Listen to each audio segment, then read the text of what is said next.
பழைய திருப்பலி வாசகங்கள். முதல் வாசகம்.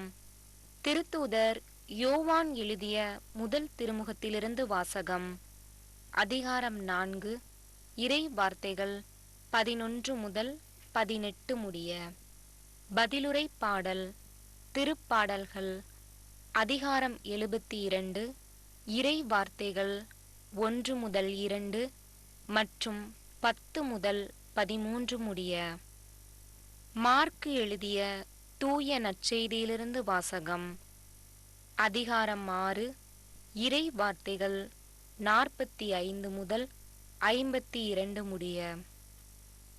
5000 பேர் உணவு உண்டபின் இயேசு கூட்டத்தினரை அனுப்பிக் கொண்டிருந்தார். அப்பொழுது தம் சீடரையும் உடனே படகேறி தமக்கு முன் அக்கரையிலுள்ள பெத்சாய்தாவுக்கு செல்லுமாறு அவர் கட்டாயப்படுத்தினார்.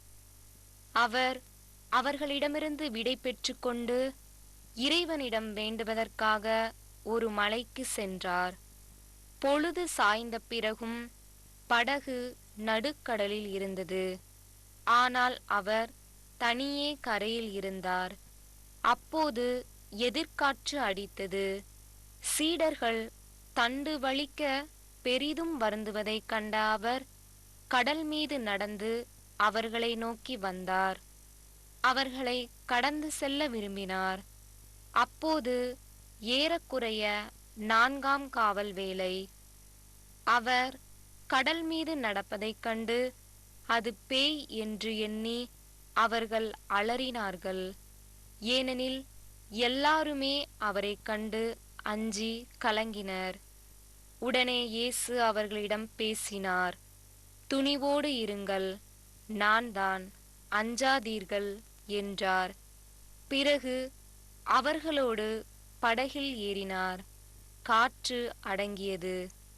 அவர்கள் மிக மிக மலைத்துப் போனார்கள். ஏனெனில் அப்பங்கள் பற்றிய நிகழ்ச்சியை அவர்கள் புரிந்து கொள்ளவில்லை. அவர்கள் உள்ளம் மழுங்கி போயிருந்தது. ஆண்டவரின் அருள்வாக்கு. கிறிஸ்துவே உமக்கு புகழ்.